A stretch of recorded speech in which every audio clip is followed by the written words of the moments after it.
Hello everyone, सभी को visible Audible हूँ मैं? एक बार सभी लोग कमेंट करके बता देंगे। Yes.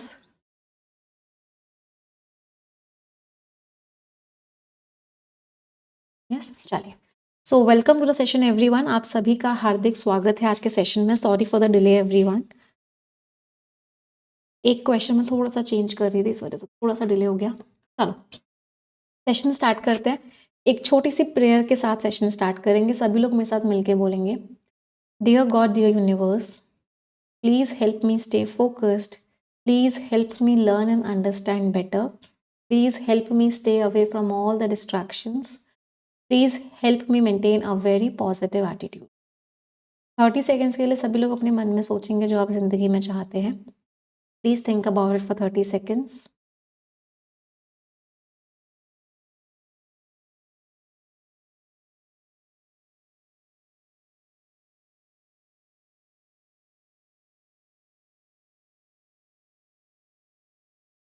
Repeat this line with me. Dear God, dear universe, please help each and every one of us get what we wanted. तो एक बहुत ही पॉजिटिव नोट के साथ हम आज का सेशन स्टार्ट कर रहे हैं। और आज के सेशन का बहुत ही इंपॉर्टेंट टॉपिक है and that is reading comprehension. देखो, रीडिंग कॉम्प्रिहेंशन आपका चाहे प्रीलिम्स का पेपर हो चाहे मेंस का पेपर हो, आपको देखने को मिलेगा ही मिलेगा। तो रीडिंग कॉम्प्रिहेंशन की एक स्ट्रैटेजी है। पहले हम वो स्ट्रैटेजी सीखेंगे और फिर उस स्ट्रैटेजी को अप्लाई करके हम बहुत सारे रीडिंग कॉम्प्रिहेंशन सॉल्व करेंगे। तो बेसिकली आपके एग्जामिनेशन में रीडिंग कॉम्प्रिहेंशन बहुत अलग अलग तरह के आते हैं। पहले मैं बात कर लेती हूँ। लाइन मेरी बहुत ज़्यादा स्ट्रेट बन गई है। तो सबसे पहला शॉर्ट आरसी, फिर आपका एक मीडियम लेंथ का आरसी हो सकता है, और फिर आपका एक लॉन्ग आरसी हो। जब भी आपका शॉर्ट आरसी आए तो उसमें एक सिंपल सी स्ट्रैटेजी होती है कि आप सबसे पहले आरसी को रीड करोगे, क्योंकि छोटा सा है, आप इसको डायरेक्टली रीड करोगे और फिर क्वेश्चन का आंसर दोगे। तो जब भी शॉर्ट आरसी होगा, क्या करोगे? आरसी को रीड किया और फिर क्या किया? उस क्वेश्चन का आंसर दे दिया। मीडियम आरसी में और लॉन्ग आरसी में दोनों में सेम स्ट्रैटेजी होती है। अगर मीडियम और लॉन्ग आरसी आपके स्टोरी बेस्ड आते हैं, कि कोई कहानी है, एक था राजा एक थी रानी दोनों मर गए खत्म कहानी, ऐसी इतनी सी कहानी नहीं, लंबी सी कहानी है। तो जब भी लंबी कहानी होगी तो आप उस स्टोरी को क्या करोगे? उस स्टोरी को फास्ट रीड करोगे और फिर उस स्टोरी का आंसर, क्वेश्चंस के आंसर्स दोगे। तो मतलब जब भी स्टोरी होगी, भले ही वो शॉर्ट हो, मीडियम हो, लॉन्ग हो, हमेशा सबसे पहले रीडिंग करनी है और फिर आंसर देना है। अब मान लो कि ये स्टोरी जो है, स्टोरी नहीं है, किसी और टॉपिक पर पैसेज है। कोई फाइनेंस बेस्ड पैसेज आ गया है, कोई इन्वायरमेंट के ऊपर पैसेज आ गया है, कोई न्यूज के ऊपर किसी ने कोई न्यूज, कोई करंट अफेयर्स चल रहा है, कोई न्यूज चल रही है, उसके ऊपर कोई पैसेज आ गया है, या फिर कोई भी पैसेज आया है, भले ही वो आपका मीडियम हो, भले ही वो आपका लॉन्ग लेंथ का हो, आपको देखना है कि आपका वो प्रीलिम्स का है या मेंस का है। अब प्रीलिम्स और मेंस में फर्क क्या होता है? बेसिकली प्रीलिम्स और मेंस के आरसी में डिफरेंस क्या होता है कि अगर प्रीलिम्स का पैसेज होता है, इसका मतलब ज्यादातर क्वेश्चंस आपके कीवर्ड वाले होते हैं। मतलब आपको क्वेश्चन में कोई वर्ड मिल जाएगा और उस वो वर्ड आपको पैसेज में भी मिल जाएगा और आप उस तरीके से आंसर दे सकते हो। तो अगर प्रीलिम्स का पैसेज है तो आपकी स्ट्रैटेजी अलग होती है, और मेंस का पैसेज क्या होता है? मेंस के पैसेज में ज्यादातर क्वेश्चंस इन्फरेंस वाले होते हैं। मतलब आपको अपनी अंडरस्टैंडिंग भी लगानी हो। तो अब प्रीलिम्स वाले पैसेजेस की क्या स्ट्रैटेजी होती है? तो प्रीलिम्स वाले जो पैसेजेस होते हैं, मतलब जिनमें ज्यादातर आपको कीवर्ड्स मिल जाते हैं, उनमें आप सबसे पहले क्वेश्चंस को रीड करते हो। क्या करते हो उनमें? सबसे पहले आप क्वेश्चंस को रीड करोगे। हर क्वेश्चन में कोई ना कोई आपको कीवर्ड मिल रहा होगा। कीवर्ड क्या होता है? कीवर्ड होता है कोई भी इंपॉर्टेंट वर्ड। हर किसी का इंपॉर्टेंट वर्ड अलग अलग हो सकता है, जरूरी नहीं है कि सबका कीवर्ड सेम हो, बट आपको जो भी वर्ड इंपॉर्टेंट लग रहा है, आप उस वर्ड को क्या करो? नोट डाउन कर लो अपने। फॉर एग्जाम्पल, किसी में कोई नंबर दे रखा हो तो उस नंबर को तो हमेशा नोट डाउन करो।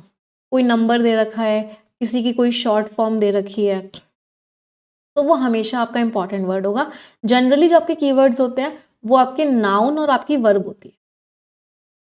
तो उस कीवर्ड को आपको क्या कर देना है? नोट डाउन कर लेना है। इसके बाद आपको पैसेज को क्या करना है, स्किम करना है। What you have to do is you have to skim the passage. अभी हम स्किमिंग सीख रहे हैं इतने लंबे टाइम से, तो हमें पैसेज को स्किम करना है और हमें याद रखना है कि हमें कीवर्ड कहाँ मिल रहा है। मतलब हमारा फोकस क्या रहेगा, कोई भी मुझे कीवर्ड वाली लाइन मिल रही होगी ना जो मैंने नोट डाउन किया था, वो बस मुझे एक आइडिया सा लग जाए कि वो कीवर्ड किस लाइन में मिल रहा है मुझे। अभी मैं आपको जब प्रैक्टिस कराऊंगी तो आपको ये स्ट्रैटेजी और क्लियर हो जाएगी। फिर हमें क्वेश्चंस के आंसर्स देने हैं। जब आंसर कर रहे होंगे हम उन क्वेश्चन के, हमें वो कीवर्ड मिलेंगे तो उस पैसेज पे वापस जाएंगे, उस लाइन को रीड करेंगे जहां पे कीवर्ड दिया हुआ था और आंसर करेंगे। तो बेसिकली प्रीलिम्स का पैसेज करने की ये स्ट्रैटेजी। एक बार फिर से रिपीट करती हूँ। सबसे पहले आपने क्वेश्चंस पढ़े, क्वेश्चंस में जो जो आपको इंपॉर्टेंट वर्ड्स लग रहे थे उनको लिख लिया, फिर पैसेज को स्किम किया और फिर उसके बाद क्वेश्चन का आंसर दिया। अच्छा, कुछ चीजें, अगर आपको कोई वोकैबुलरी वाला क्वेश्चन मिल रहा है, प्रीलिम्स में आपको वोकैबुलरी वाले क्वेश्चंस मिलते हैं कि इस वर्ड का सिनोनिम, इस वर्ड का एंटोनिम, जैसे कि पैसेज में यूज हुआ है, तो उस क्वेश्चन को स्किमिंग से पहले आंसर कर सकते हो। You can answer it before skimming also.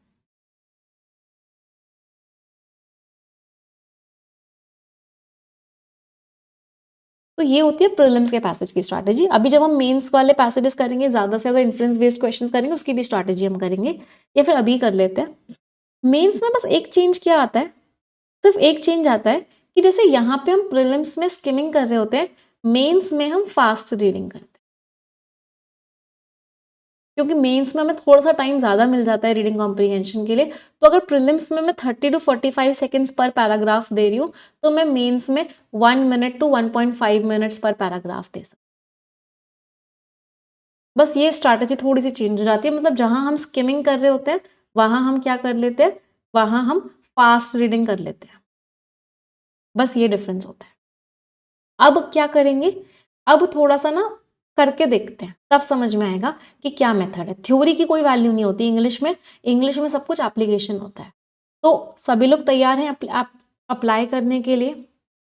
Everyone ready for application? चलो, सो लेट्स गेट स्टार्ट। सभी को पहला पैसेज दिख रहा है? क्या मैं कह सकती हूँ लॉन्ग पैसेज है? लॉन्ग है ना, 3 पैराग्राफ से ऊपर होता है तो लॉन्ग होता है, 2 पैराग्राफ है, 2 के बराबर होता है तो मीडियम होता है, 1 पैराग्राफ होता है तो शॉर्ट होता है। अब ये लॉन्ग पैसेज है, तो मेरा स्टेप क्या होगा, मेरा फर्स्ट स्टेप होगा मैं क्वेश्चंस पढ़ूंगी और कुछ कुछ कीवर्ड लिखूंगी। बताओ इस वाले में आपको क्या कीवर्ड समझ में आ रहा है? क्या कॉन्ट्रडिक्शन है कॉन्स्टिट्यूशन में और रियलिटी में इंडियन एजुकेशन की? तो इंडियन एजुकेशन, मुझे कीवर्ड समझ में आ रहा है कि इंडियन एजुकेशन के बारे में कोई कुछ पूछा जा रहा है, तो हमने कीवर्ड क्या मार्क कर लिया, इंडियन एजुकेशन। ठीक है, चलो अगले वाले पर आते हैं। 2 एनएसएस के सर्वे में, तो मुझे यहाँ पे कीवर्ड क्या मिला, एनएसएस के सर्वेस। मैंने लिख लिया एनएसएस सर्वेस। चलो अगला क्वेश्चन, ग्रेड लेवल और स्कूल चॉइस के बीच का रिश्ता पूछा गया था, तो मुझे ग्रेड लेवल और स्कूल चॉइस लगा, मैंने इसको छोटा शॉर्ट। अच्छा, जब भी हम कीवर्ड्स लिख रहे होते हैं ना, हम हमेशा पूरा वर्ड नहीं लिखते, हम सिर्फ छोटे में लिख लेते हैं। जैसे ग्रेड लेवल हम ऐसे पूरा नहीं लिखेंगे, हम बस ऐसे लिख लेंगे। अगला मुझे कीवर्ड मिला फी कंपैरिजन, फी की कंपैरिजन पूछा गया है। ठीक है, अगला क्वेश्चन मुझे कीवर्ड क्या मिला, एनरोलमेंट पैटर्न, बच्चे जैसे एनरोल कर रहे हैं स्कूल्स में। अगला क्वेश्चन मुझे कीवर्ड क्या मिला, फ्री एजुकेशन।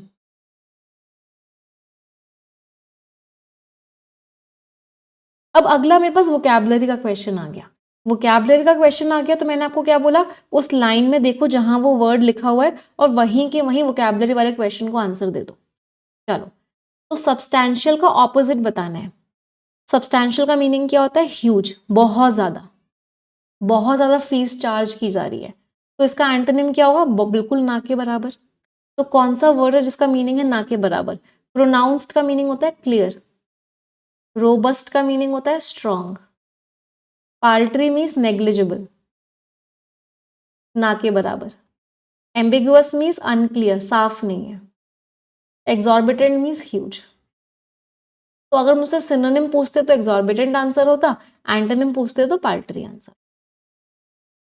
तो वोकैबुलरी का क्वेश्चन मैंने वहीं के वहीं कर लिया बिना पैसेज को स्किम किए। समझ आ रही है स्ट्रैटेजी? अब मेरा अगला स्टेप क्या होगा? मेरा अगला स्टेप होगा मैं पैसेज को स्किम करूंगी। स्किमिंग का मतलब क्या है? ऊपर ऊपर से पढ़ेंगे। पहले मैं आपको टाइम दूंगी, फिर मैं समझाऊंगी। सभी के पास 1 मिनट का टाइम है। स्किम करके मुझे मेन आइडिया बताएंगे एवरीवन। All the best.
चलिए, टाइम इज अप।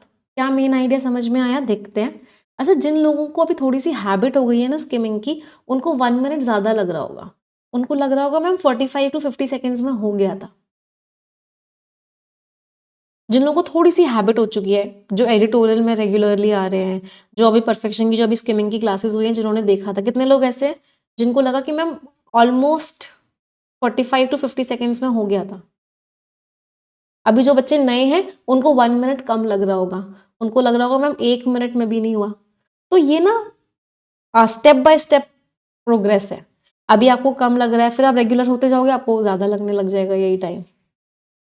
चलो, मेन आइडिया समझते हैं। अच्छा, एक चीज़ और पूछना चाहूँगी। जब हम इंदौर गए थे तो बहुत सारे बच्चों का डाउट ये आया था, मैम कुछ तरह के पैसेजेस हमसे जल्दी स्किम हो जाते हैं, कुछ तरह के पैसेजेस हमसे कम स्किम होते हैं।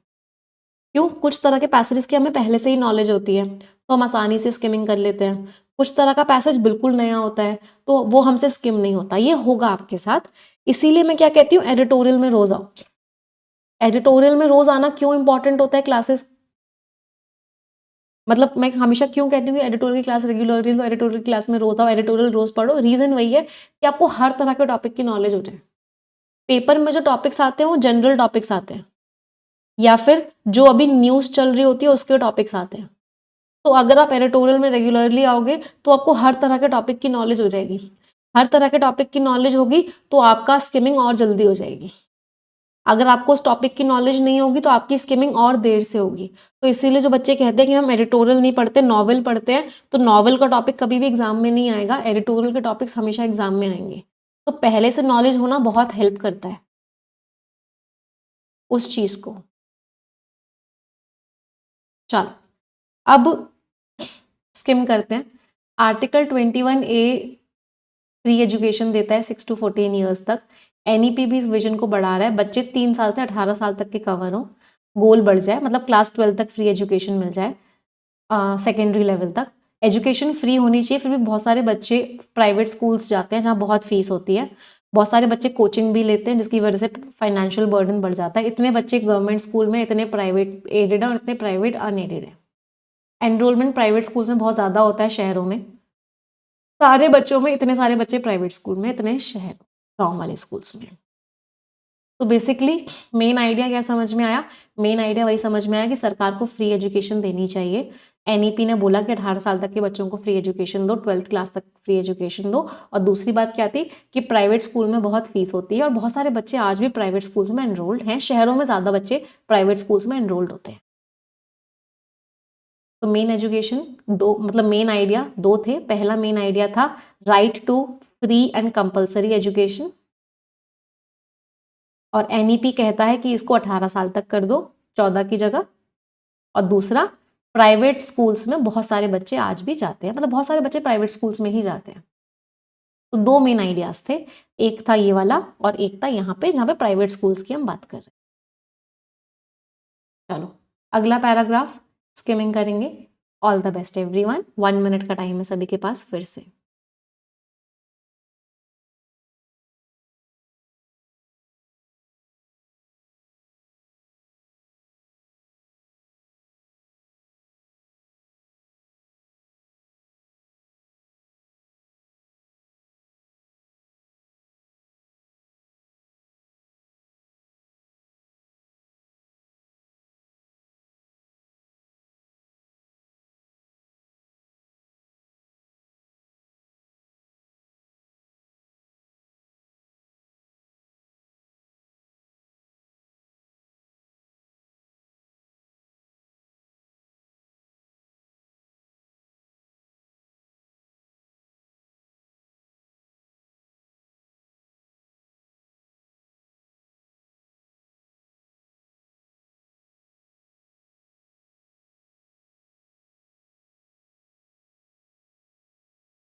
चलिए टाइम इज अप।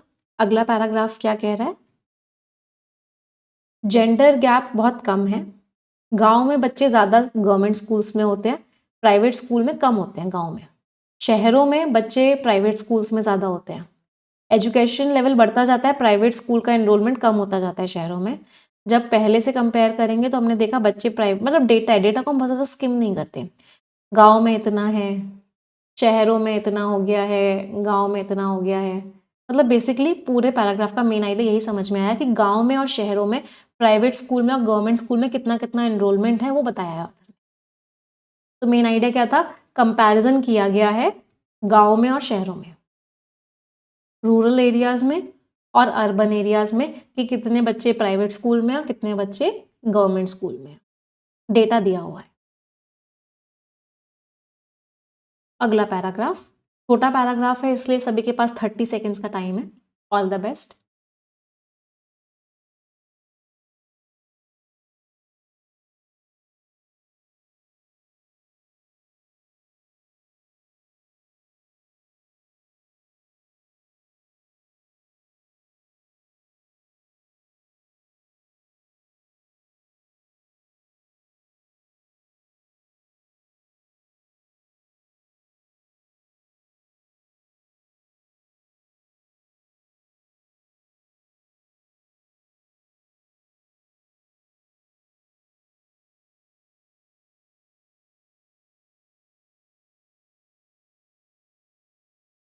चलिए आखिरी पैराग्राफ क्या कह रहा है? ये खर्चे से भी लिंक्ड है। बच्चों को जब पूछा गया कि उन्होंने कोई कोर्स फी दी तो बोला कि इतने बच्चों ने कोर्स फी दी है, शहरों में इतने बच्चों ने कोर्स फी दी है। सर्वे ने बताया कि जो फीस है वो इतनी इतनी है, मतलब सब जगह की फीस बताई गई है, स्कूल्स में फीस इतनी इतनी है। तो बेसिकली पूरे पैराग्राफ में फीस बताई गई है कि कितने बच्चों ने फीस दी है और वो फीस कितनी है। This was the main idea. क्योंकि डेटा था इसलिए हम गहराइयों में नहीं गए, डेटा को सिर्फ एक तरीके से स्किप कर देते हैं। सिर्फ ये देखते हैं कि किस चीज़ का डेटा है, तो हमको ये पता लग गया कि डेटा किस चीज़ का है, फीस को लेके डेटा है। That was the main idea. अब आ जाते हैं क्वेश्चंस पे। अब देखो क्वेश्चंस कैसे करेंगे। फर्स्ट क्वेश्चन साथ में करें, स्टार्टिंग 2-3 क्वेश्चन साथ में करते हैं, फिर मैं आपको टाइम देना स्टार्ट करूँ। कौन सा फंडामेंटल मीन्स बेसिक, कॉन्ट्राडिक्शन है, कॉन्ट्राडिक्शन मीन्स डिफरेंस है between the constitutional provision. Constitution जो प्रोविजन मीन्स कंडीशन, तो कॉन्स्टिट्यूशन जो कहता है और जो रियलिटी है उसमें डिफरेंस क्या है? कॉन्स्टिट्यूशन क्या कहता है? Right to free and compulsory education. Constitution कहता है कि हर किसी बच्चे के पास फ्री एंड कंपल्सरी एजुकेशन होनी चाहिए। रियलिटी में क्या है?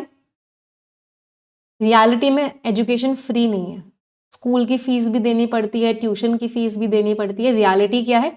रियलिटी में पैसा देना पड़ता है। तो डिफरेंस क्या है? कॉन्स्टिट्यूशन कहता है एजुकेशन फ्री होनी चाहिए, बट रियलिटी क्या है कि एजुकेशन फ्री नहीं है। आंसर बताओ सभी लोग। डिफरेंस आर्टिकल 21 की एज रेंज में और NEP 2020 के एक्सपैंडेड एज कवरेज में, ये रियलिटी थोड़ी ना, ये तो दोनों ही लॉ है, ये भी लॉ है, ये भी लॉ है, हमसे तो रियलिटी पूछी गई है। इनकंसिस्टेंसी मीन्स चीजें मैच नहीं कर रही हैं, मिसमैच। शहरों में प्राइवेट एनरोलमेंट कम होता जा रहा है और कंपलसरी एजुकेशन का जो मैंडेट है, जो ऑर्डर आया है, इसके बीच में इनकंसिस्टेंट गलत लिखा हुआ है।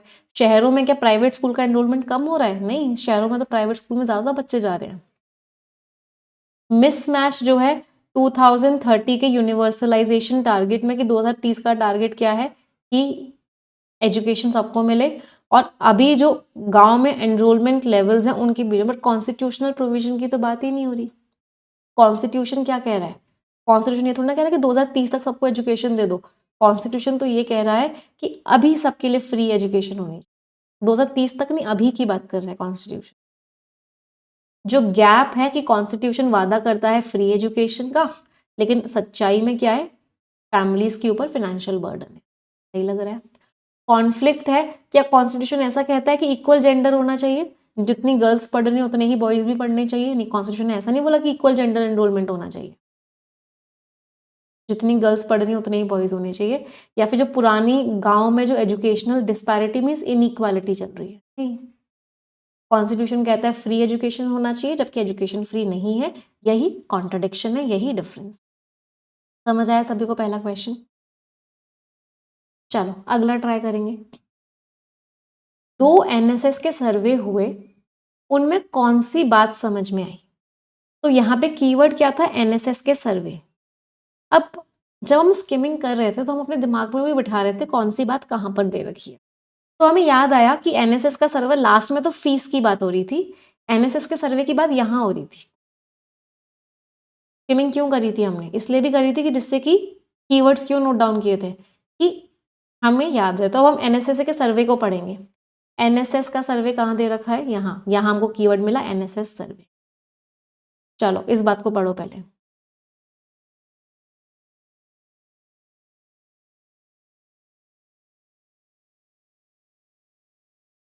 रीड इट एवरीवन, फिर आंसर बताना।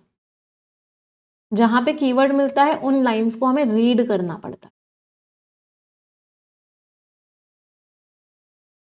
हमने क्या देखा जब NSS के सर्वे की बात हुई?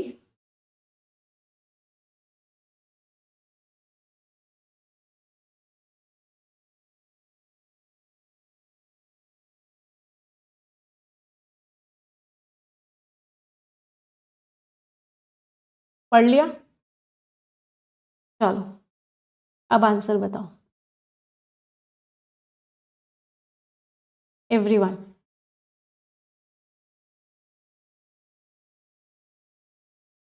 गवर्नमेंट स्कूल्स का इंफ्रास्ट्रक्चर अच्छा हो रहा है, बिल्डिंग वगैरह अच्छी हो रही है कि वो कॉम्पीट कर सकें प्राइवेट स्कूल से? नहीं। गांव में जो फैमिलीज हैं वो क्वालिटी एजुकेशन चूज कर रही हैं, नियर बाय स्कूल में नहीं भेज रही, क्वालिटी एजुकेशन। हाँ, प्राइवेट स्कूल की प्रेजेंस बढ़ती जाए, अलग अलग रीजन में, अलग अलग इनकम ग्रुप में प्राइवेट स्कूल्स बढ़ते जाए, सब अपने बच्चों को प्राइवेट स्कूल्स में ही डाल रहे हैं। शहर वाली फैमिलीज गवर्नमेंट स्कूल में जा रही हैं फिर से, क्योंकि प्राइवेट स्कूल की फीस बहुत ज़्यादा है। पॉलिसी चेंजेस की वजह से गांव में और शहरों का गैप कम हो गया है, प्राइवेट स्कूल्स की प्रेजेंस बढ़ती जा रही है, यही लिखा हुआ था। वॉज चलो नेक्स्ट। अब ये क्वेश्चन है इन्फ्रेंस का। पहले समझते हैं इन्फ्रेंस क्या होता है। इन्फ्रेंस का मतलब होता है कि आपने पैसेज पढ़ा और अपनी अंडरस्टैंडिंग लगाई, और आपको जो समझ में आया वो क्या हो गया? पैसेज का इन्फ्रेंस हो गया। चलो, तो रिश्ता बताना है ग्रेड लेवल में और स्कूल की चॉइस में, और वो भी शहरों में। तो हमें पता है कि ये डेटा तो वहीं दिया हुआ था, सेकंड पैराग्राफ में ही सारा डेटा की बात हो रही है। तो ग्रेड लेवल और दूसरी चीज क्या थी? स्कूल की चॉइस। चलो, तो यहां पे डेटा दिया हुआ है और शहरों में बताना है ना? शहरों वाला कहाँ है? ये रहा, इन अर्बन सेक्टर। चलो पढ़ोगे यहां से यहां तक एवरीवन।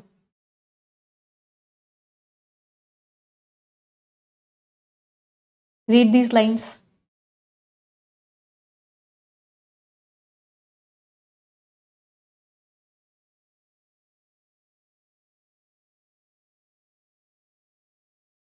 जैसे जैसे एजुकेशन का लेवल बढ़ता जाता है, प्राइवेट स्कूल का एनरोलमेंट कम होता जाता है. जैसे प्री प्राइमरी में इतने बच्चे थे, फिर प्राइमरी में इतने हुए, सेकेंडरी में और कम हुए, हायर सेकेंडरी में और कम हुए. तो जैसे जैसे एजुकेशन का लेवल बढ़ता जा रहा है, प्राइवेट स्कूल का एनरोलमेंट कम होता जा रहा है. आंसर बताएंगे.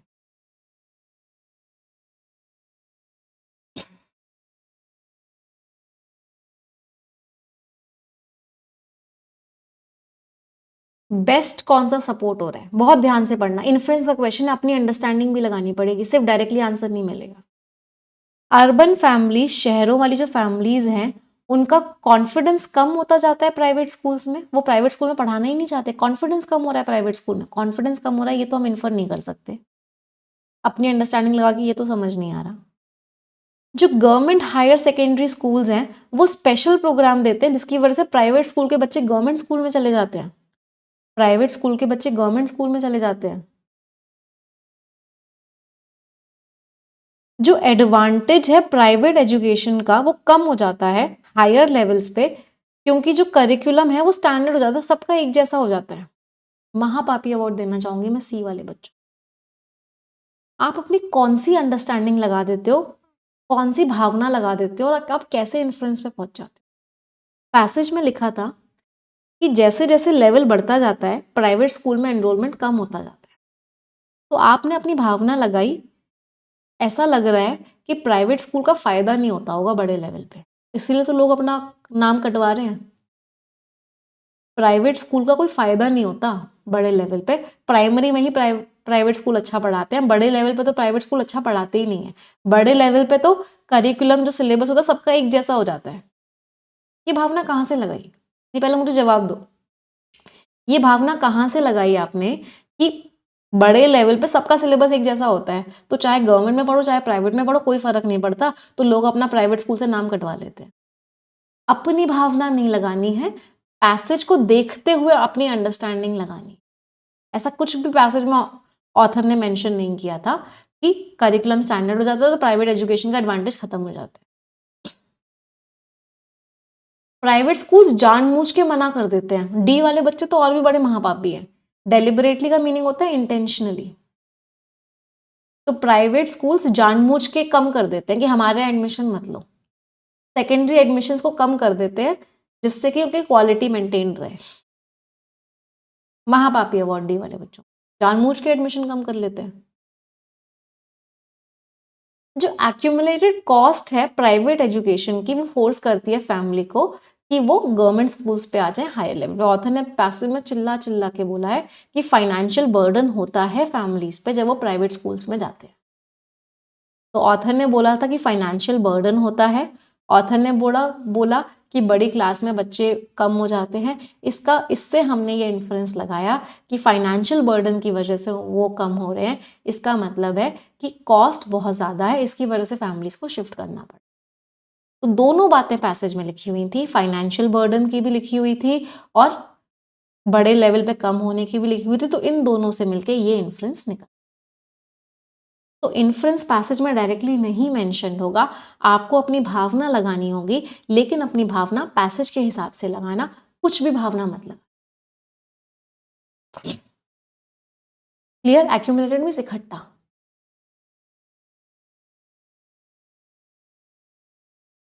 चलो अगला क्वेश्चन. अब क्वेश्चन है फी कंपैरिजन का. जब हमने स्किमिंग किया, हमको याद है ना फी कंपैरिजन के बारे में कहाँ बात हो रही थी. तो हमें गांव की और शहरों के प्राइवेट स्कूल्स में फी कंपैरिजन करना है. कौन से पैराग्राफ में फी कंपैरिजन की बात हो रही थी.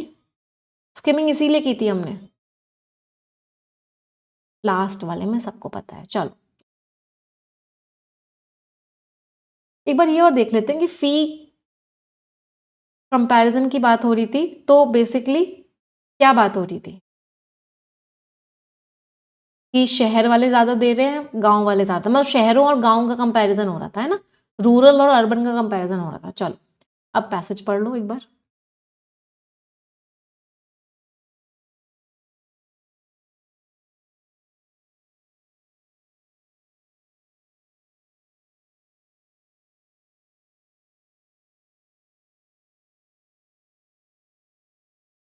क्या लिखा हुआ है? गांव में फीस कम है ना, शहरों में फीस ज्यादा है।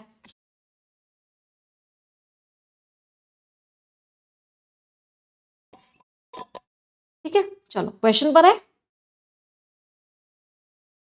आंसर देने की कोशिश करो।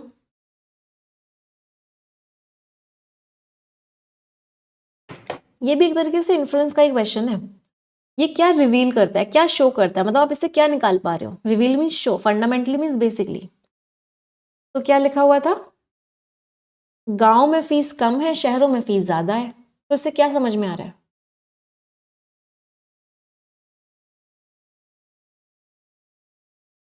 अर्बन प्राइवेट स्कूल की फीस ज्यादा है क्योंकि उनका रियल एस्टेट बहुत महंगा होता है, इंफ्रास्ट्रक्चर बहुत महंगा होता है। ये इंफ्रास्ट्रक्चर महंगा है, रियल एस्टेट महंगा है, जमीन महंगी है, ये सब तो कोई बात थी नहीं।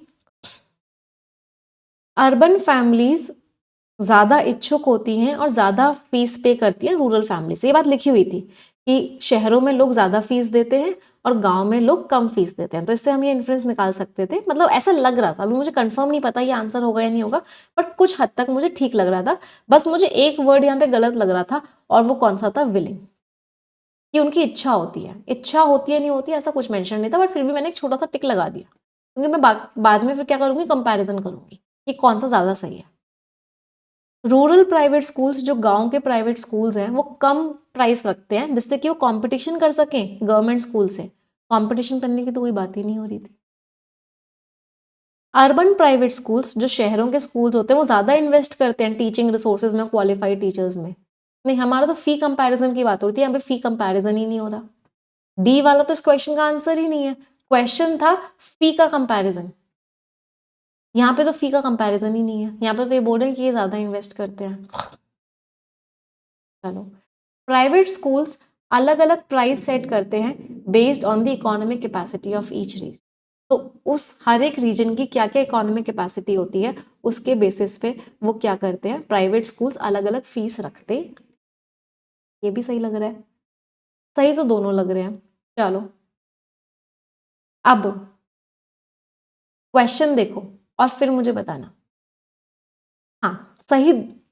रूरल और अर्बन प्राइवेट स्कूल्स के बीच में फी कंपैरिजन पूछा गया है। रूरल और प्राइवेट स्कूल्स के बीच में फी कंपैरिजन, तो एक्चुअल में फी कंपैरिजन कौन कर रहा है? यहाँ पे कह रहे हैं कि अर्बन फैमिलीज ज्यादा देती हैं रूरल फैमिलीज से। क्या यहाँ पे हम प्राइवेट स्कूल का कंपैरिजन कर रहे हैं? हाँ, अब देखो एक छोटा सा ट्विस्ट था।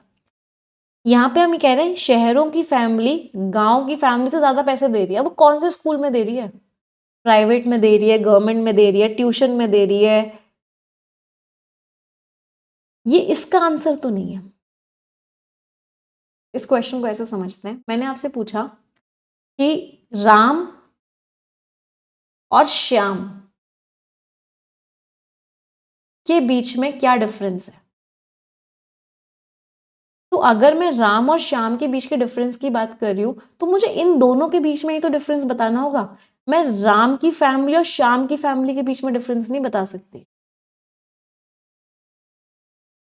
अगर क्वेश्चन है राम और श्याम के बीच के डिफरेंस का, तो आंसर में भी राम और श्याम के बीच का ही डिफरेंस होना चाहिए। तो अगर क्वेश्चन है गांव और शहरों के प्राइवेट स्कूल्स का, तो कम आंसर में भी गांव और शहरों के प्राइवेट स्कूल्स का ही कंपैरिजन होना चाहिए, ना कि ओवरऑल कंपैरिजन।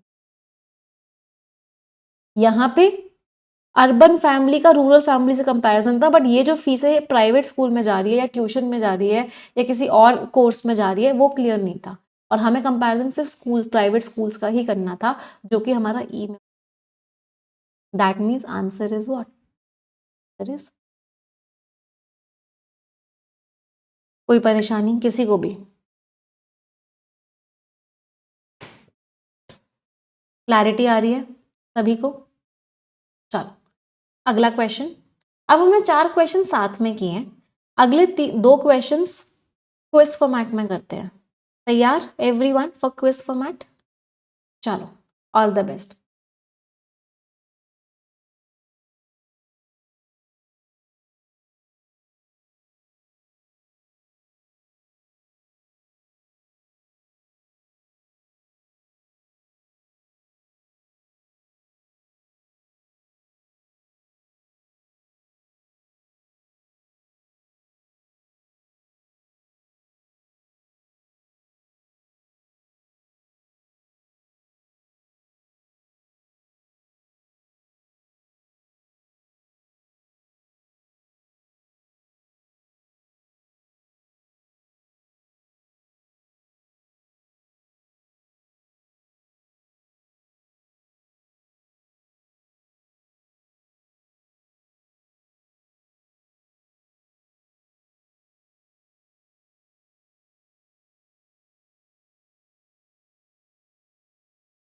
इसमें मुझे लग रहा है आप लोग महापापी अवार्ड, बहुत सारे बच्चे महापापी अवार्ड लेने वाले। पैसेज के हिसाब से जो एनरोलमेंट पैटर्न बदल रहा है उसमें क्या चीज वो सजेस्ट कर रहा है कि पॉलिसी को क्या करना पड़ेगा, पॉलिसी में ऐसा क्या चैलेंज है। पैसेज, पहले मुझे बताओ पैसेज क्या कह रहा है। पैसेज कह रहा है कि बच्चे ना प्राइवेट स्कूल में जाके पढ़ रहे हैं। हमारा कॉन्स्टिट्यूशन कहता है, हमारी पॉलिसी, नेशनल एजुकेशन पॉलिसी कहती है कि बच्चों के लिए फ्री एजुकेशन होनी चाहिए, लेकिन बच्चे प्राइवेट स्कूल में जाके पढ़ रहे हैं। पैसेज का मेन आइडिया ये था।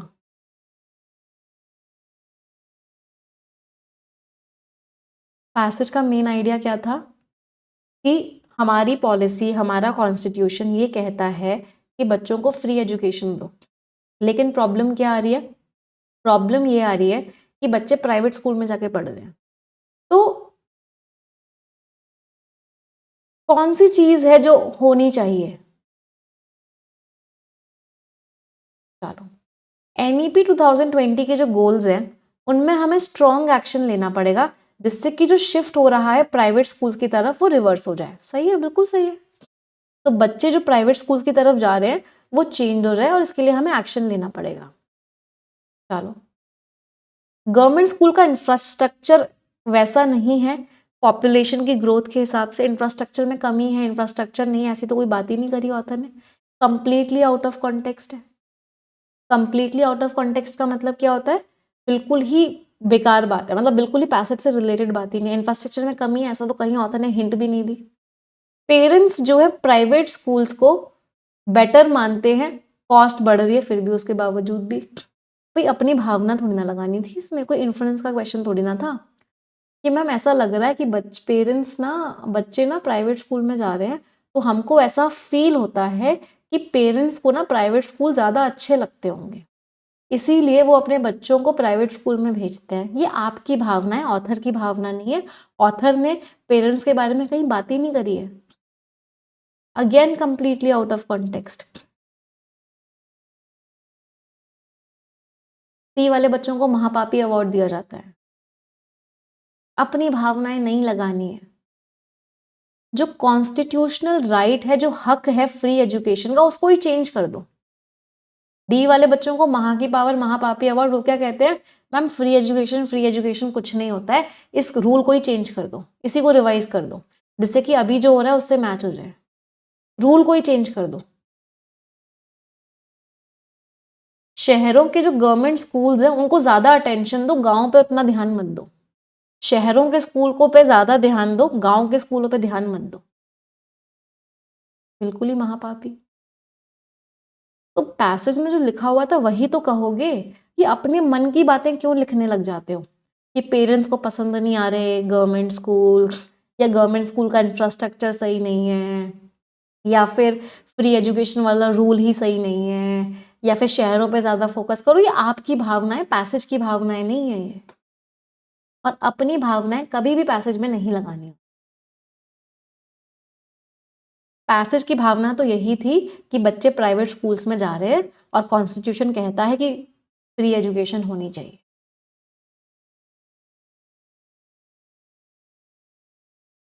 अकॉर्डिंग टू द पैसेज, आप इस लाइन को क्यों भूल जाते हो। तो answer is what, answer is, कोई दिक्कत।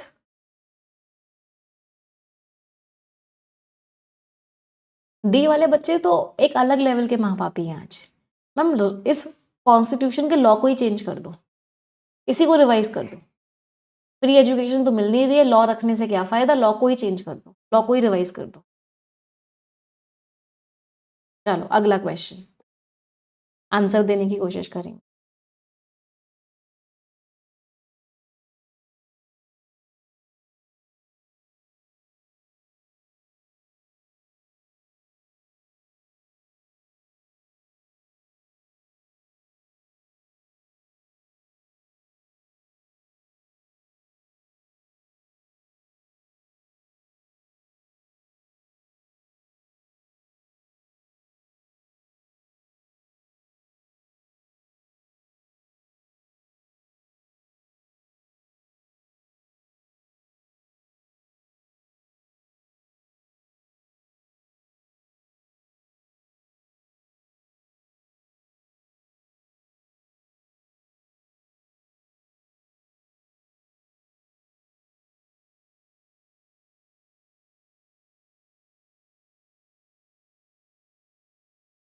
चलिए अब देखते हैं कितने लोगों को महापापी अवार्ड मिलता है।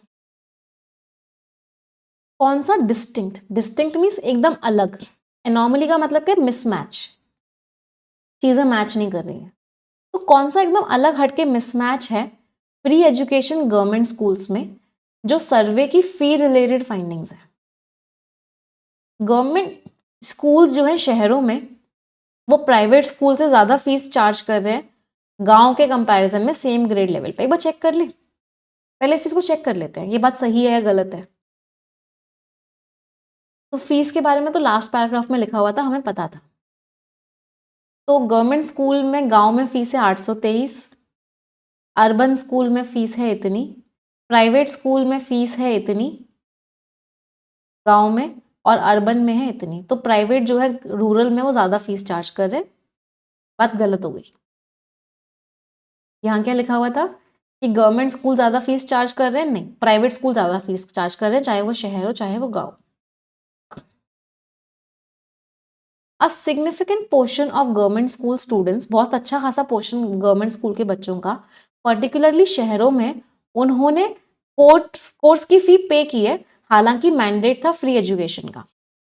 तो order, mandate means order, order आया हुआ था कि भाई फ्री एजुकेशन दी जाएगी, इसके बावजूद भी बहुत सारे बच्चों ने स्कूल फीस पे की है। ये तो लिखा हुआ था कि गवर्नमेंट स्कूल के बच्चे भी फीस पे कर रहे हैं।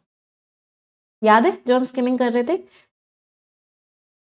कि गवर्नमेंट स्कूल्स में भी बहुत फीस पे की जा रही है। गांव में कहा लिखा हुआ था 34.7% बच्चे जो है फीस पे कर रहे हैं। 34.7 अच्छा खासा परसेंटेज होता है, सिग्निफिकेंट परसेंटेज होता है। तो गवर्नमेंट स्कूल में फिर भी फीस पे कर रहे हैं, जबकि गवर्नमेंट स्कूल का ऑर्डर है कि फीस पे नहीं करनी है। तो ये तो बिल्कुल ही सही हो गया। तो आगे पढ़ने की जरूरत भी नहीं है, वैसे आप डायरेक्टली बी आंसर मार्क कर सकते हैं, बट फिर भी आगे पढ़ लेते हैं, क्या पता महापापी अवार्ड अभी किसी को मिलना बाकी हो। रूरल गवर्नमेंट स्कूल्स जो हैं उन्होंने फीस लेना मना कर दिया है, बिल्कुल नहीं, रूरल गवर्नमेंट स्कूल्स में भी फीस ली जा रही है। जबकि जो अर्बन गवर्नमेंट स्कूल्स हैं उन्होंने नई ट्यूशन कैटेगरीज इंट्रोड्यूस करी हैं, ऐसा कहीं मेंशन नहीं था। जो कोर्स फी है गवर्नमेंट स्कूल्स में वो बढ़ गई है और बराबर हो गई है private school, private unaided schools की, नहीं, बराबरी तो कहीं नहीं हुई है। सिर्फ जो 14 से 18 साल के बच्चे हैं उनको फीस पे करनी है, यंगर बच्चों को फीस पे नहीं करनी है, ऐसा भी कहीं मेंशन वाज। समझ आया कैसे सॉल्व करते हैं रीडिंग कॉम्प्रिहेंशन एवरीवन? अगले के लिए तैयार, ready for the next one?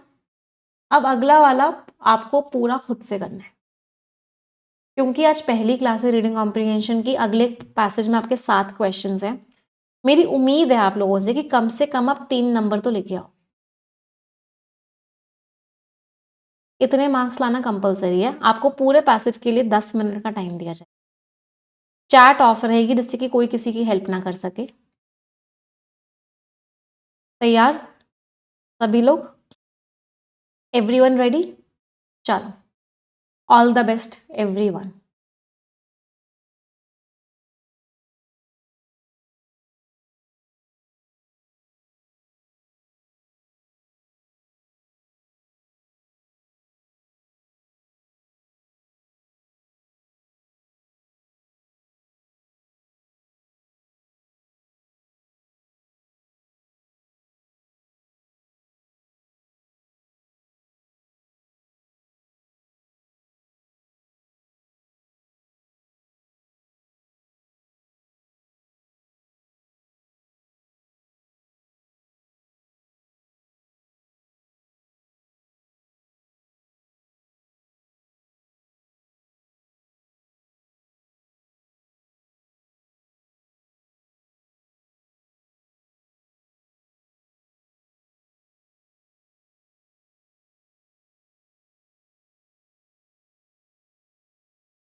चलिए, शैल वी डिस्कस?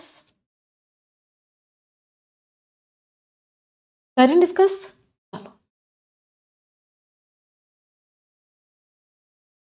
तो सबसे पहले हमने क्वेश्चंस पढ़े, हमें क्या कीवर्ड समझ में आए? मैम वॉइस नहीं आ रही थी बेटा, वॉइस थी ही नहीं। आपको पैसेज खुद से करना था ना, पहले 10 मिनट्स आपको दिए गए थे पैसेज करने के लिए। क्या कॉन्ट्रास्ट है इंडिया के फूड लैंडस्केप में? सीरियल एक्सपेंडिचर पैटर्न और कंजम्पशन क्वांटिटीज। 90% रिडक्शन, 90% तो 9, जब भी कोई नंबर होता है वो हमेशा कीवर्ड होता है 90। Food security, nutrition security, consumption processed food, top 5%, bottom 5%। सबसे पहले मैंने कीवर्ड्स लिख रही हूँ मैं। अच्छा, वोकैबुलरी वाला क्वेश्चन है, यहीं के यहीं आंसर दे देते हैं। क्विनक्विनाइनल वर्ड का मीनिंग क्या होता है? कोई चीज़ जो एवरी 5 ईयर्स हो रही है, तो answer is E, every 5 years. 2 years हो रही है तो बायनियल, 3 ईयर्स हो रही है तो ट्राइनियल, 4 ईयर्स हो रही है तो क्वाड्रेनियल, और 5 ईयर्स हो रही है तो क्विनक्वेनियल। अब पैसेज को स्किमिंग पे आ जाते हैं। Now we will skim the passage और फिर हम आंसर्स लिखेंगे। तो हमारे यहाँ भुखमरी हुई थी, अब हम फूड एक्सपोर्ट करते हैं। इस सर्वे के हिसाब से जर्नी अच्छी पूरी नहीं है, इसने इन्फॉर्मेशन दी है, ये हमें बता रहा है फूड एक्सपेंडिचर बढ़ गया है, हमारा इन सब चीज़ों पे खर्चा बढ़ गया है, लेकिन सीरियल पे जो खर्चा है वो कम हो गया है, जबकि ज़्यादातर हमारी जो प्लेट में कार्बोहाइड्रेट ही होता है। सीरियल पे हमारा खर्चा कम हो रहा है, और जो क्वांटिटी है वो ज़्यादा हम कंज्यूम कर रहे हैं। ये दिखाता है कि 62% जो एनर्जी है वो हमारी कार्बोहाइड्रेट से आती है, सीरियल से और शुगर से, और इसको ओबेसिटी हो रही है, इसकी वजह से मोटापा हो रहा है और प्रॉब्लम्स हो रही है। तो पूरे पैराग्राफ का मेन आइडिया क्या लग रहा है हमें कि क्या हो रहा है? हम पहले हमारे यहाँ भुखमरी हुई थी और अब हम फूड एक्सपोर्ट करते हैं। तो कोई सर्वे हुआ जिसने हमको क्या बताया कि हमारा जो खर्चा है प्रोटीन के सोर्सेस पे वो बढ़ गया है और सीरियल पे हमारा खर्चा कम हो गया है। हालांकि हम सबसे ज़्यादा आज भी सीरियल ही खा रहे हैं, सबसे ज़्यादा एनर्जी हमारी सीरियल मीन्स अनाज, अनाज से ही आ रही है, लेकिन हम बहुत रिफाइंड अनाज खा रहे हैं आज के टाइम पे, हम इतनी शुगर ले रहे हैं जिसकी वजह से हमको हेल्थ प्रॉब्लम हो रही है। हमारी जो इनकम है वो बढ़ गई है, जीडीपी भी बढ़ गया है, लेकिन जो सीरियल के ऊपर जो हमारा खर्चा है वो बहुत कम हो गया है। इंडियन अब 40 रुपये खर्च करते हैं उस किससे ज़्यादा, जितना वो एनिमल सोर्स फूड पे करते थे, जिसमें डेयरी प्रोडक्ट्स भी आते थे। फूड फ्रूट वेजिटेबल में भी लोग बहुत ज़्यादा डबल खर्चा कर रहे हैं, तो अब ना ग्रेन से खर्चा हट के अलग अलग फूड पे आ रहे हैं। सीरियल कंजम्पशन को लेके क्या बोले, तो टॉप 5% है गांव की पॉपुलेशन, वो 8 गुना ज़्यादा खर्चा करती है बॉटम 5% से, और जो टॉप 5% है शहरों की वो 10 गुना ज़्यादा खर्चा करती है। अर्बन कंज्यूमर्स जो है वैरायटी को, क्वालिटी पे ज़्यादा फोकस कर रहे हैं, उनका लाइफस्टाइल चेंज हो रहा है, वो ग्रेन से दूर जा रहे हैं। जो प्रोसेस्ड फूड का जो खाना है वो भी बढ़ गया है, प्रोसेस्ड फूड को आजकल लोग बहुत खा रहे हैं, इसकी वजह से रेडी टू ईट मील्स खा रहे हैं लोग, कि बना बनाया मिल जाए बस उसको गर्म करो और खा लो, ऐसी मील्स खा रहे हैं, क्योंकि वर्क लाइफ बैलेंस की वजह से, और घर पे खाना बन नहीं पाता अच्छे से, विमेन कि वो अनपेड डोमेस्टिक लेबर पे वर्क डिपेंडेंट है, कि विमेन बनाती है तो बन जाता है, नहीं तो नहीं बनता, इसलिए आजकल लोग बहुत प्रोसेस्ड फूड पे आ गए हैं। हमारी ऑब्जर्वेशन क्या हुई, प्राइस इलास्टिसिटी का रिडक्शन हो गया। प्राइस इलास्टिसिटी समझते हो क्या होता है? 90% से ज़्यादा रिडक्शन हो गया, मतलब कि किसी चीज़ का प्राइस कम हो रहा है तो उसकी डिमांड बढ़ रही है। तो प्रोसेस्ड फूड का प्राइस कम होता जा रहा है, 10 रुपये में मैगी मिल जाती है, 10 रुपये में पेट बढ़ जाता है। तो इसकी वजह से क्या हो रहा है, प्रोसेस्ड फूड की डिमांड बढ़ती जा रही है, लग्जरी कंजम्पशन नहीं हो गया, अब वो नेसेसिटी बनती जा रही है प्रोसेस्ड फूड। इसकी वजह से बहुत सारी हेल्थ खराब होती जा रही है, ओबेसिटी आ रही है, कुपोषण होता जा रहा है, इंडिया में बहुत सारी बीमारियां बढ़ती जा रही हैं, जिंदगियां जाती जा रही हैं, हेल्थ का रिस्क बढ़ता जा रहा है, इतना सारा जो डिसीज बर्डन है हमारी कंट्री में वो अनहेल्दी डाइट की वजह से। मैम 15 की हो गई है अब। तो पूरा पैराग्राफ क्या कह रहा है कि इंडिया में सीरियल्स पे खर्चा कम होता जा रहा है, प्रोटीन सोर्सेज पे खर्चा बढ़ रहा है, प्रोसेस्ड फूड लोग अब बहुत खा रहे हैं, फिर भी लोग कुपोषित हैं, रिफाइंड सीरियल्स खा रहे हैं, शुगर खा रहे हैं, इस सब की वजह से उनको प्रॉब्लम हो। चलो अब क्वेश्चंस पे आते हैं। पैसेज तो हमने ऊपर ऊपर से पढ़ लिया। इनमें से कौन सा कॉन्ट्रास्ट है? कॉन्ट्रास्ट का मीनिंग क्या होता है? दो ऑपोजिट चीजें। तो ऐसी कौन सी दो ऑपोजिट चीजें हुई हैं जो हाईलाइट करी हैं इंडिया में फूड लैंडस्केप में? तो यही फूड का एनवायरनमेंट क्या था, पहले सूखा पड़ता था, अब हम एक्सपोर्ट कर रहे हैं। यही तो बोला था, पहले क्या होता था, इंडिया में सूखा पड़ता था, अब हम क्या कर रहे हैं, फूड एक्सपोर्ट कर रहे हैं। ये चेंज आया इंडिया के एनवायरनमेंट में। बताओ आंसर। तो नेशन में जो चेंज आया है, पहले फूड की कमी थी, सूखा पड़ता था, अब हम एक्सपोर्ट कर रहे हैं, जबकि हमारे न्यूट्रिशनल एडिक्वेसी नहीं अचीव हुई है, हमारे लोग न्यूट्रिशियस फूड नहीं खा रहे हैं, फिर भी हम एक्सपोर्ट कर रहे हैं आज के टाइम। यही कॉन्ट्रास्ट ऑथर ने मेंशन। साइमल्टेनियस एक साथ इंक्रीज हुआ है फूड प्रोडक्शन और अभी भी सूखा पड़ रहा है। महापापी अवार्ड बी वाले बच्चों को किस वर्ड ने घोटाला किया? साइमल्टेनियस वर्ड ने। साइमल्टेनियस मीन्स एक साथ, एक साथ नहीं हुआ है दोनों चीजें। सूखा पहले पड़ता था, अब एक्सपोर्ट कर रहे हैं, तो दोनों चीजें साइमल्टेनियस नहीं है।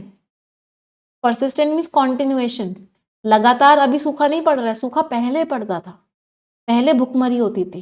फेमीन कब होता है? ड्रॉट की वजह से होता है। ड्रॉट किसको बोलते हैं? सूखा पड़ने को। तो ड्रॉट होता है, सूखा पड़ता है, एग्रीकल्चर नहीं हो पाता है, क्रॉप्स नहीं उग पाती है, तो भुखमरी हो जाती है। तो पहले थी भुखमरी, अभी नहीं है, साइमल्टेनियस नहीं है। सरकार सक्षम नहीं है कि वो सरप्लस फूड बांट दे। सरकार फूड बांटने में सक्षम नहीं है। सरकार सक्षम है या नहीं, सरकार की तो बात करी ही नहीं ऑथर ने। सी वाले बच्चों ने फालतू में ही सरकार को क्रिटिसाइज कर दिया, ऑथर ने तो क्रिटिसाइज किया ही नहीं सरकार को कहीं पे भी। जो फूड एक्सपोर्ट्स बढ़ते जा रहे हैं डिस्पाइट किसके बावजूद, कि हमारा जो पर कैपिटा कंजम्पशन है इसेंशियल न्यूट्रिएंट्स का, वो कम होता जा रहा है, इसके बावजूद भी फूड एक्सपोर्ट्स बढ़ते जा रहे हैं। डी भी सही है, लेकिन इस क्वेश्चन का आंसर नहीं है। ऑथर ने यहां पे कॉन्ट्रास्ट नहीं बताया इंडिया के एनवायरनमेंट। क्वेश्चन क्या था? इंडिया का एनवायरनमेंट कैसे बदला है वो बताना है। यहां पे इंडिया का एनवायरनमेंट बदला ही नहीं। यहाँ पे तो सिर्फ एक ही बात की गई है कि फूड एक्सपोर्ट, अभी सिर्फ अभी की बात बताई जा रही है, प्रेजेंट की बात बताई जा रही है। हमें बदलना बताना है कि कैसे इंडिया का फूड लैंडस्केप में बदलाव आया है, वो बताना है। तो बदलाव तब आता है जब आप पास्ट से प्रेजेंट की बात करते हो कि पहले ये होता था, अब ये होता है। तो दो ऑपोजिट चीजें आपको बतानी है, कॉन्ट्रास्ट बताना है। तो पैसेज में क्या कॉन्ट्रास्ट बताया गया था? क्लियर स्टार्टिंग ही ये हुई थी कि हम एक फेमीन हिट नेशन थे 1970 में, अब हम फूड एक्सपोर्ट। तो ये है इंडिया का एनवायरनमेंट जिसमें चेंज आया। समझ आया? डी वाले बच्चे, बहुत हल्का सा ट्रिक था, हल्का सा डिफरेंस था बस। जो को एग्जिस्टेंस साथ है, एग्रीकल्चर प्रॉस्पेरिटी को एग्जिस्ट में साथ में होना। तो प्रॉस्पेरिटी भी है और इनसिक्योरिटी भी है फार्मर्स के बीच में। फार्मर्स के बीच में फूड इनसिक्योरिटी है, बिल्कुल ही आउट ऑफ कॉन्टेक्स्ट है। There is what? कि पहले हमारे ड्रॉट था, अच्छा ड्रॉट तो पैसेज में मेंशन ही नहीं है, मैं ड्रॉट बार बार क्यों बोल रही हूँ, फेमीन मेंशन है, फेमीन था, भुखमरी थी, और अब हम एक्सपोर्ट कर।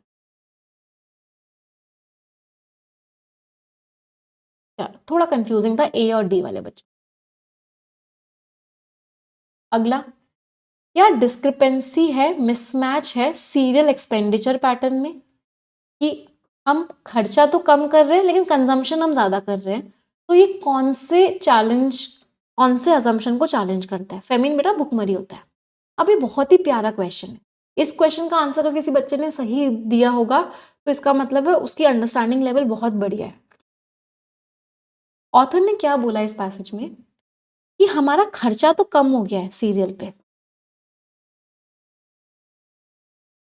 हमारा खर्चा तो कम हो गया है सीरियल पे, लेकिन हमारा कंजम्पशन आज भी बहुत है।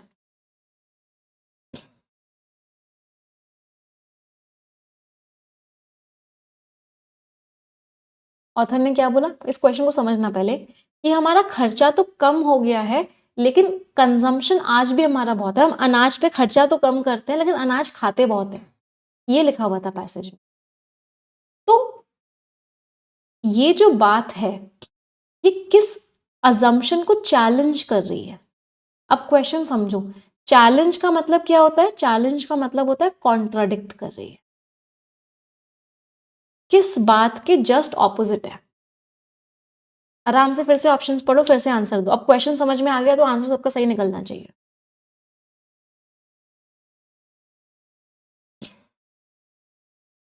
हमारा खर्चा कम हुआ है लेकिन हमारा कंजम्पशन अभी भी ज्यादा है, ये बात कौन सी बात के खिलाफ है? ये क्वेश्चन है। इकोनॉमिक डेवलपमेंट होता है तो न्यूट्रिशनल रिजल्ट अच्छा आ जाता है डेवलपिंग कंट्रीज में, लिंक्ड ही नहीं है। इनकम बढ़ती है तो फूड एक्सपेंडिचर में भी खर्चा हो जाता, बढ़ जाता है। सरकार की सब्सिडी का कोई इम्पैक्ट नहीं पड़ता कंजम्पशन पे। अर्बन पॉपुलेशन ज्यादा अलग अलग तरह की डाइट खाती है। गांव, अर्बन और शहरों का कंपैरिजन कब हुआ भाई? हाँ, नहीं, पहले डी वाले बच्चों से मुझे बात करनी कि गांव के लोग अलग अलग तरह की डाइट नहीं खाते हैं, शहर के लोग बड़े अलग अलग तरह की डाइट खाते हैं। ये इस बात को कैसे चैलेंज कर रहा है? नहीं, पहले मुझे जवाब दो डी वाले बच्चे। क्वेश्चन ये था कि हम अनाज पे जितना खर्चा कर रहे हैं और अनाज को जितना खा रहे हैं उसके बीच में जो मिसमैच है उस बात को कौन चैलेंज कर रहा है, उस बात के ऑपोजिट बात कौन कह रहा है? और यहाँ डी में लिखा हुआ है कि शहर वाले अलग अलग तरह की डाइट लेते हैं, गांव वाले एक ही तरह की डाइट लेते हैं। ये तो लिंक्ड ही नहीं है दोनों आपस में।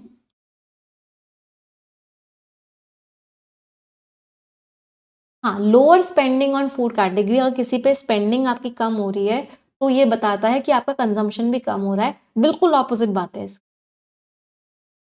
इसकी ये बात बिल्कुल ऑपोजिट है। यहाँ कह रहे हैं खर्चा कम हो गया फिर भी कंजम्पशन ज्यादा है, और यहाँ कह रहे हैं खर्चा कम है मतलब कंजम्पशन कम है। तो ये दोनों बातें बिल्कुल ऑपोजिट है।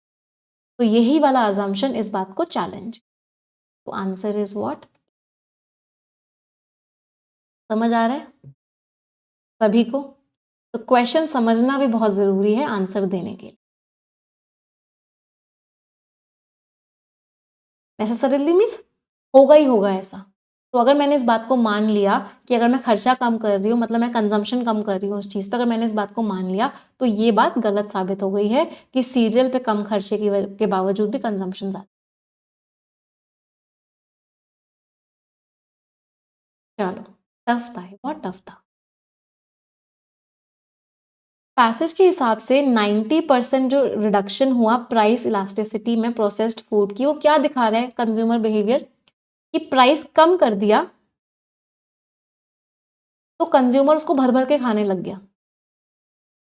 प्राइस रिड्यूस हो गया तो कंज्यूमर की डिमांड बढ़ गई।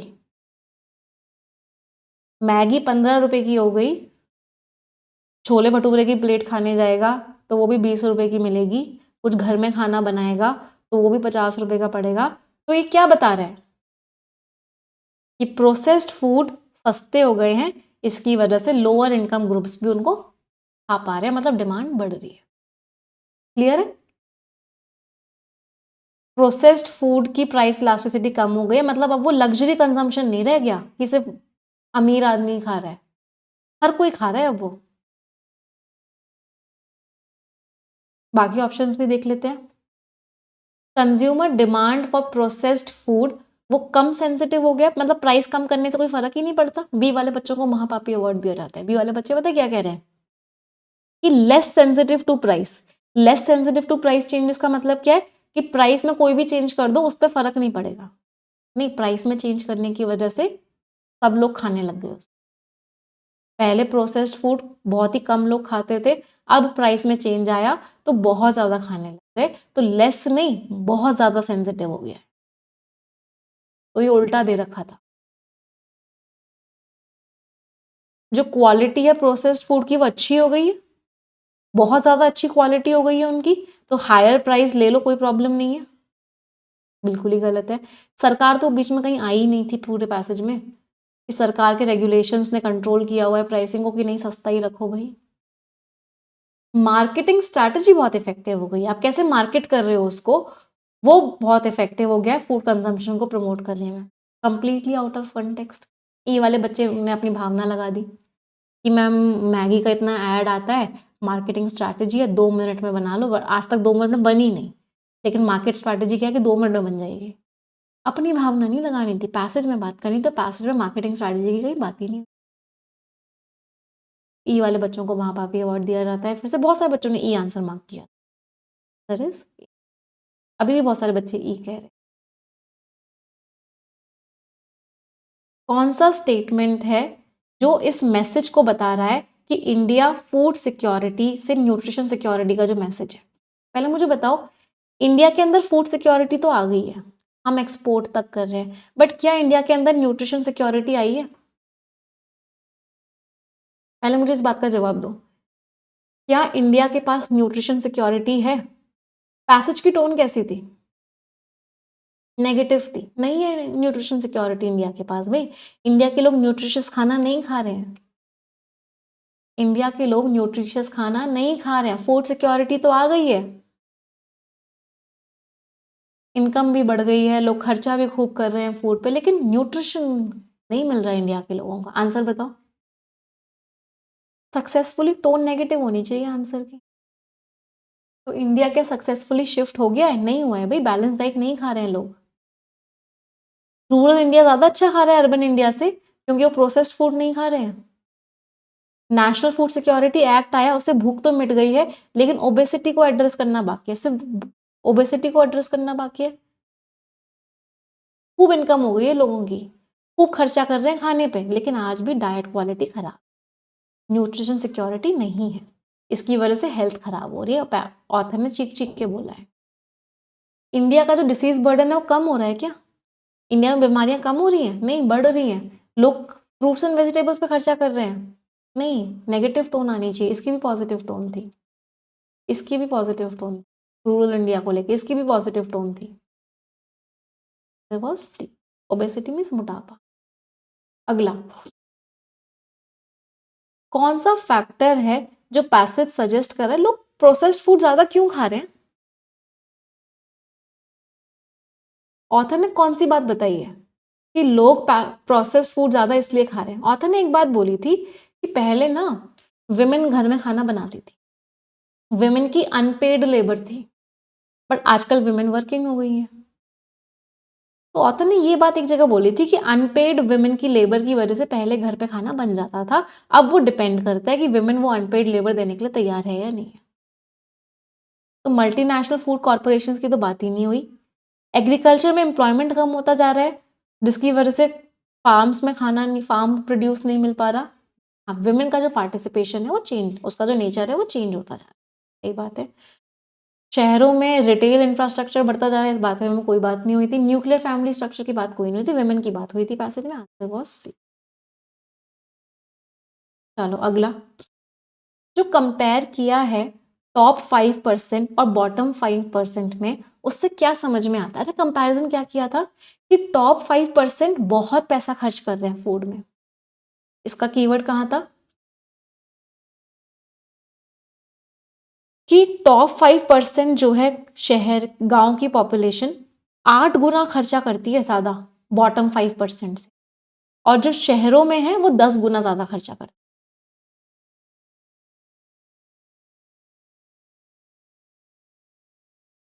तो जो टॉप 5% है वो बहुत ज्यादा खर्चा करते हैं, जो बॉटम 5% है वो बहुत कम खर्चा करते हैं। और गांव में ये 8 गुना है और शहरों में ये कितना है? शहरों में ये 10 गुना है। तो इससे क्या समझ में आया आपको?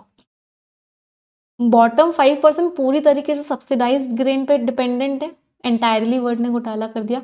अच्छा, वो जीरो खर्च करते हैं दूसरे फूड पे, ऐसी बात भी कहीं नहीं लिखी हुई। फूड एक्सपेंडिचर इनइक्वालिटी कम हो गई है 1999 के बाद से। जो गांव का अमीर है वो ज्यादा खर्चा करता है सीरियल्स पे शहरों के अमीर से।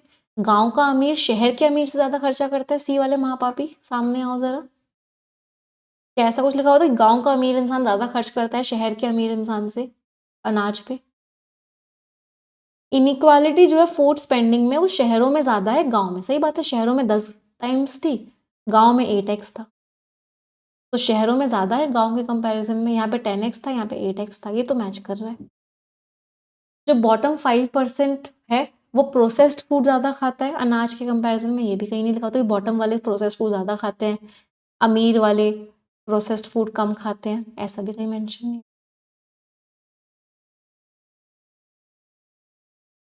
कितने लोग पास हो गए? 3 नंबर वाला पास था, तो जिन लोगों के 3 मार्क्स आए हैं वो पास हो चुके हैं, जिन लोगों के 3 मार्क्स से कम आए हैं उनको अभी और प्रैक्टिस की ज़रूरत है, तो दे रिक्वायर।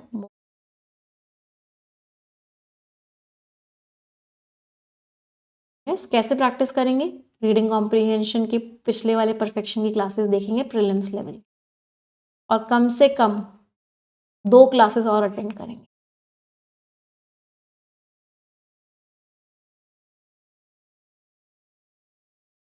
यस, मज़ा आया आज के सेशन में? समझ में आया कि रीडिंग कॉम्प्रिहेंशन कैसे सॉल्व करने होते हैं, क्या स्ट्रैटेजी होती है? अभी हम और भी बहुत सारे रीडिंग कॉम्प्रिहेंशन प्रैक्टिस करेंगे, डोंट वरी। चलिए, तो आज का सेशन यहीं एंड करते हैं, पता ही नहीं चला कब कब में इतना टाइम हो गया, कोई बात नहीं। मिलेंगे अब हम कल की क्लासेस में। कल वेंसडे है तो यूट्यूब पर क्लास होगी आपकी। 5 सेंटेंसेस ग्रैटिट्यूड के सभी लोग मेरे साथ मिलके बोलेंगे। Thank you God for giving me such a wonderful life. Thank you God for my parents, teachers, family and each and every one in my life. Thank you, God, for making me physically, mentally, emotionally strong. Thank you, God, for everyone around me. Thank you, God, for making me stronger day by day. एक मुझे feedback ज़रूर दे देना, आज की class कैसी लगी सभी को, मज़ा आया नहीं आया, कितना मज़ा आया, सभी लोग मुझे फीडबैक ज़रूर दें। ठीक है, आज का सेशन यही। Thank you everyone, bye bye, take care, stay blessed and